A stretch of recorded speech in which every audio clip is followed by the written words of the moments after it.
Hi, ഇന്ന് നമുക്ക് ഒരു കിടിലൻ ബീഫും കൂർക്കയും കറിയാണ്. നമ്മൾ 1/2 കിലോ ബീഫാണ് ഞാൻ എടുത്തേക്കുന്നത്. അതിനകത്ത് ഉപ്പും മഞ്ഞൾ പൊടിയും മുളക് പൊടിയും അതുപോലെ ഇച്ചിരി ഇഞ്ചിയും പച്ചമുളകും വേപ്പിലയും കൂടി ഇട്ട് വേവിച്ച് വെച്ചിട്ടുണ്ട്. കൂർക്ക 1 കിലോ എടുത്താണ്, 1 കിലോ കൂർക്കയും വേവിച്ച് വെച്ചിട്ടുണ്ട്.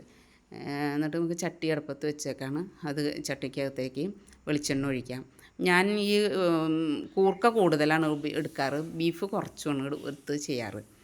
അപ്പോൾ ഈ വെളിച്ചെണ്ണ ഒഴിച്ച് ഇനി വെളിച്ചെണ്ണ ചൂടായി കഴിയുമ്പോൾ നമുക്ക് ഇഞ്ചി പച്ചമുളക് സവാള ചുവന്നുള്ളി വെളുത്തുള്ളി വേപ്പില ഇത്രയും കൂട്ടായി അരിഞ്ഞതാണ്. അത് നമുക്ക് ചട്ടിയിൽ ഇട്ട് കൊടുക്കാം. എന്നിട്ട് നല്ലോണം അതൊന്ന് വഴറ്റാം.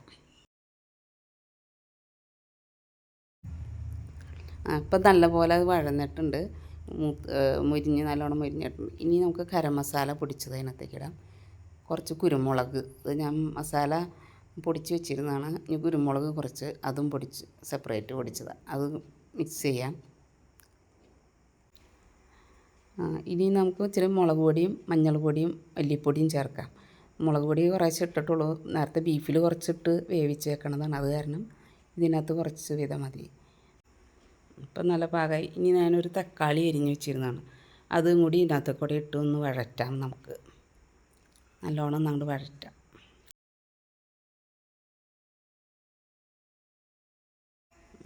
ഇനി നമുക്ക് വേവിച്ച് വെച്ചിരിക്കുന്ന ബീഫ് അതിനകത്തേക്ക് കൂടെ ഇടാം.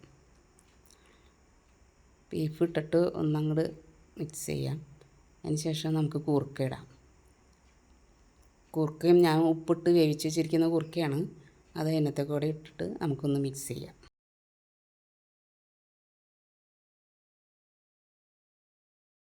അപ്പോൾ ഇനി ഇഞ്ചി മസാലപ്പൊടി കുറച്ച് ഇതിൻ്റെ മീതെ കൂടെ വിതറാം നമുക്ക്.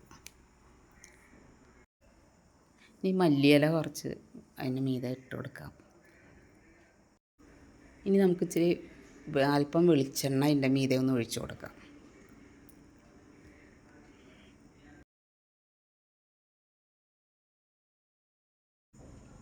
ഇത് ഉണ്ടാക്കി കഴിഞ്ഞപ്പോൾ എനിക്ക് തിന്നാൻ കൊതി തോന്നുന്നു. ഞാൻ അല്പം ചോറിട്ട് ഇച്ചിരി കൂർക്കയും ബീഫും കറിയും കുറച്ചിട്ടാണ്. ഇനി അങ്കമാലി മാങ്ങക്കറിയാണ് വെച്ചേക്കണേ, അത് ഇച്ചിരി മാങ്ങക്കറി ഒഴിച്ച്. ഇത് നിങ്ങൾ എല്ലാവരും ഇതുപോലെ തന്നെ ഒന്ന് ചെയ്ത് ട്രൈ ചെയ്യണം കേട്ടോ. എന്നിട്ട് വേണം അഭിപ്രായമൊക്കെ പറയണം. ഇച്ചിരി അച്ചാറും കൂടി ഇട്ട് സൂപ്പർ. ഇനി നമുക്ക് കഴിക്കാം.